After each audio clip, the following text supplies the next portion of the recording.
Good afternoon. I think we've been talking so much today about the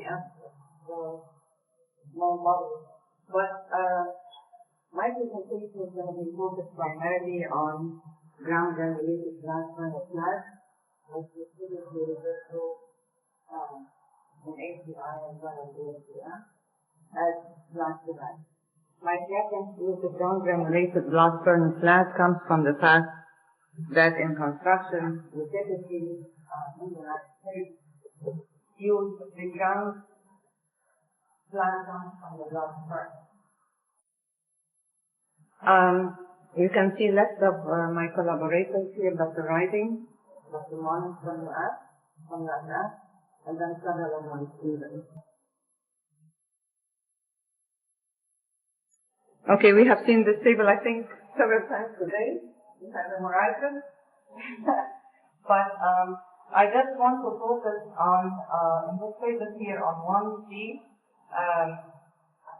specifically that in order to suppress EF, we need to take we need to incorporate slag at 35% replacement of ASTM C150 Portland cement.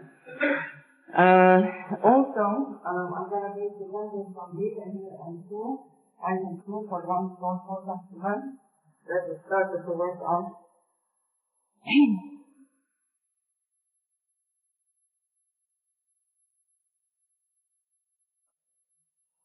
What we see here on this blue graph are actually core concrete columns that have specific temperature in the heat, and we were lucky to be able to get those cores and condition them according to ASTM, and then we started to monitor their length change as a function of time. And as you can see here, we got 2 cores, and the average is almost 0.1%. I would say 6 years.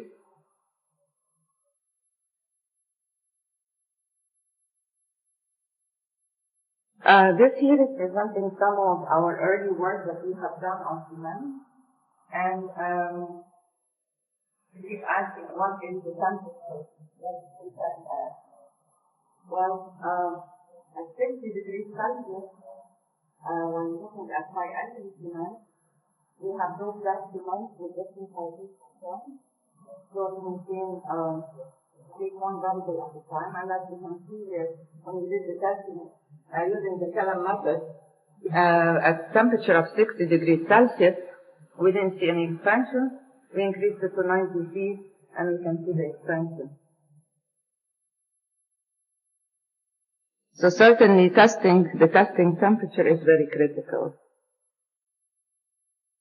This here is work that has been conducted by my colleague in the structure room at Abla. He has been working in the field for about more than 10 years. First one of his team was actually earlier. He has been commissioned to do work to do some thermal integrity testing on insects in the state of Florida. He has examined about 662 drain shafts. The diameter of those shafts are from 3 to 9 feet, so they vary in diameter. And he assessed the temperature at the cave, which is 6 inches from the edge of the element. The time that he was allowed or given or was able to access those columns was 24 to 60 hours from placement or casting, and varies is not to do temperature. The mixture in those drill shafts were either slag Portland cement or fly ash Portland cement. His findings indicate that 13% of the gauge temperature exceeded 150 degrees Fahrenheit. Then he did some modeling in order to be able to predict the core temperature that he couldn't measure during this work. And from his assessment, about more than 60% of core temperature exceeded 158, and that the diffractive temperature in almost all the shafts exceeded 35 degrees F. And the issue here when it comes to the dimension and the diameter it might exclude those slags from having any temperature mitigating plan in order to protect the concrete. This here is again field data that shows in here the temperature variation as a function of time, and that's the core temperature. And as you can see here, from about 12 hours, we get 158 degrees Fahrenheit, and that temperature is sustained and exceeded, and we get up to 181, and then we stay above 158 till 102 hours. So realistically, the structural element is exposed to above 158 for excessive period of time.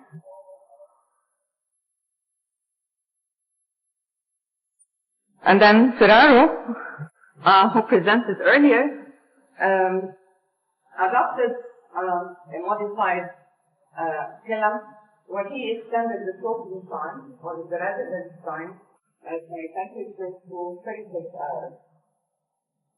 The rate of heating and cooling is matched in film. And by his work, he did confirm that just using type 2 or type 5 is not effective in eliminating of sublecting areas, and there is a need to use some polyonic materials. So the research question that I'm trying to address here is the ASTM compliance cement. Would it do well when it has 35% inhalation of granulated blast furnace slag or not? So we worked with a huge matrix. It was part of a big project here. So in the first 3 columns, we have different types of formal cement. One, cement BPMC, or type 1 cement, cement D, is a type 1, type 2, type 2 moderate heat, which means it satisfies all those classes. And then we included 2 limestone cement. And as you can see here in parentheses, we have the limestone content, 10 and 14. And then we selected the 2 slags. What I'm presenting here is 2 slags that we have worked with about 6.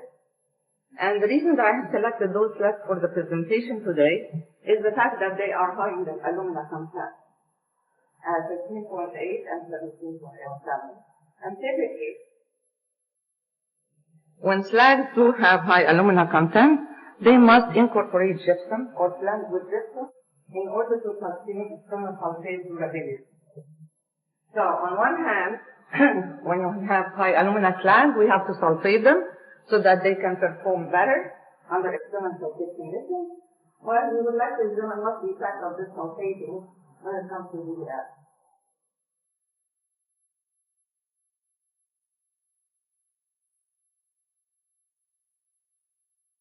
In addition to the elemental oxide composition, we did the mineralogical analysis, and really not to waste too much time here. I don't know how this works. Let's assume. Does it work? Yeah. Okay, so let's look here at those 2 slides. You can see here we have gypsum, and in addition to the gypsum, we have limestone addition in this slag. So again, the literature indicates if you have high alumina slag, you need to sulfate it and to minimize the amount of sulfate needed to add limestone. So this was adopted here in slag 14 versus S17, which has an alumina content of 17%, had a higher gypsum addition, but didn't have any calcite. And then when you look at the Portland cement, Portland limestone cement, you can see that the 10 or the 14 is not really the calcite, but the calcium carbonate is about 8 and 11%.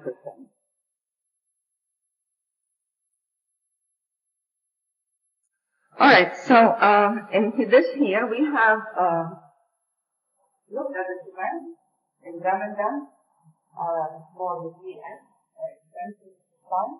What we have implemented here is the soaking time of 76 hours. It's usually for 1 we did that. But as you can see here, we select those two cements because they have the sulfate to aluminate ratio is marginally high. But to me, what was very interesting is this particular cement C, because not only does it have a high sulfate to aluminate ratio, but also it has a high alkali content. So, even a type 2 moderate heat cement, as you can see here, expanded substantially, of course less than the one, but it did expand. The soaking temperature was 95 and the soaking time was 36 hours in this work. And this here is the Portland limestone cement. It does expand, it does show DEF. Again, it was subjected to the same routine, and of course, increasing the calcite content even marginally. This is what they said. But I would be still careful. I would like to see, to do work with the original clinker here before the addition of the limestone. Then I would feel comfortable if this is sufficient or this trend that we see is realistic.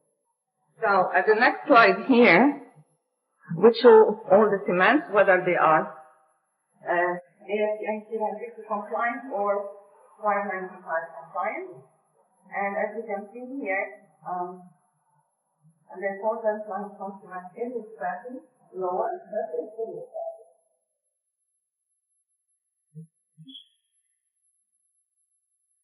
Okay, so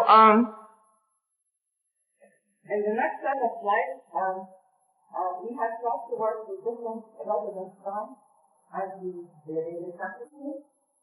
And we have tried 12 hours of soaking of residence time, 24 hours, and 36 hours.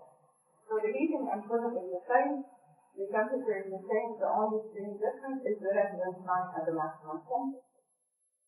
And this is what I'm showing here, but currently we are doing work up to 50 hours of soaking time because based on the data collected from the team, we have seen how long after the temperature is magic item can be sustained.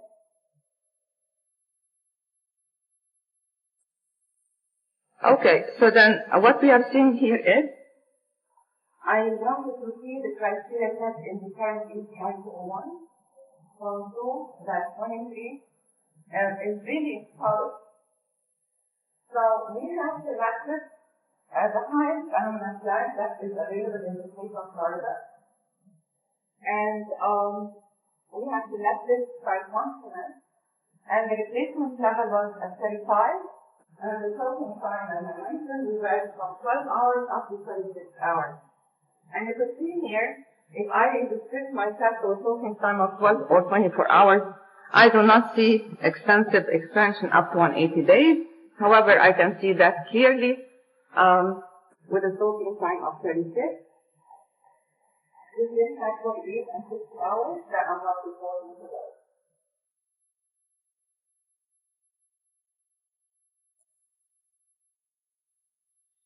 Okay, so we tried to do some X-ray diffraction to understand the mechanism, what's happening here, why is different soaking time generating different expansion levels. And as you can see here, before we go further, the HCR1 is like at the end of the 4-hour holding at room temperature. So that's the first data point that I collect and make measurements, and then the next one is when we ramp it up to the soaking temperature, and then at the end of the soaking time, whether that's 12 or 24 or 36 hours, we have samples that we collect, and then the last data point that we collected was at room temperature after we took the temperature down.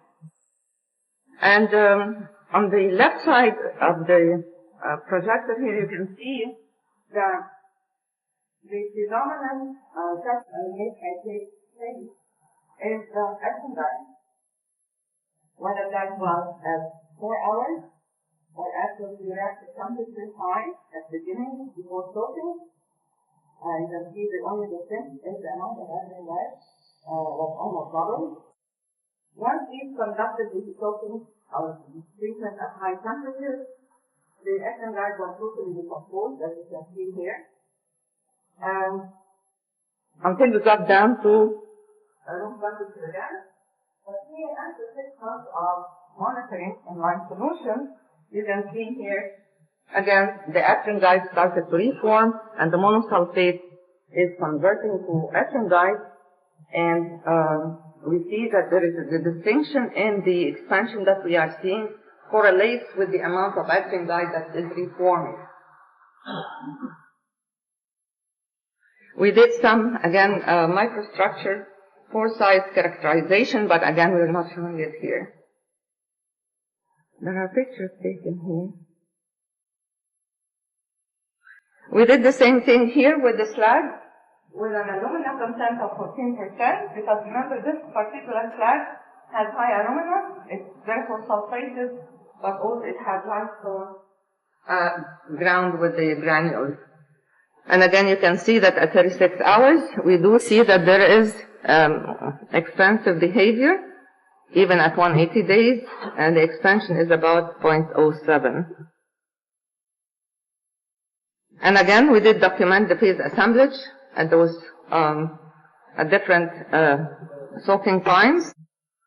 And again, it's the same confirmation that we have transformation of monosulfate into Ettringite at 6 months, and if the soaking time is longer, the amount of Ettringite that is forming is more. This is a summary of the expansion data of the things that we have showed earlier. And certainly, the alumina content of the slag is of significance on this phenomena, as well as the, if you want to capture the phenomena at shorter time, perhaps a higher soaking time is warranted.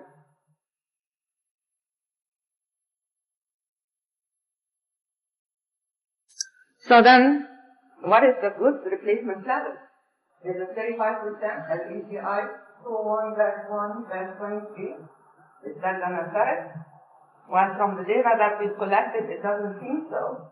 Whether it is for the slag that has 14% alumina, or the slag that has 17% alumina. And again, please remember that those slags are sulfated because of their high alumina content. However, when we get to the point where the replacement level is 50 or 60, we are suppressing till the age of 720 days. We do not see a substantial expansion. So with that, we are recommending, we are recommending that perhaps for the temperatures between 158 to 185 Fahrenheit, and maybe we need to consider modifying this table to indicate a minimum of 50% ground-granulated blast furnace slag rather than 35%. And finally, because of the variation in the materials that we are currently experiencing in North America, it might be critical to reassess the percentages listed in the table, again, of 2016.2.2.2. Thank you.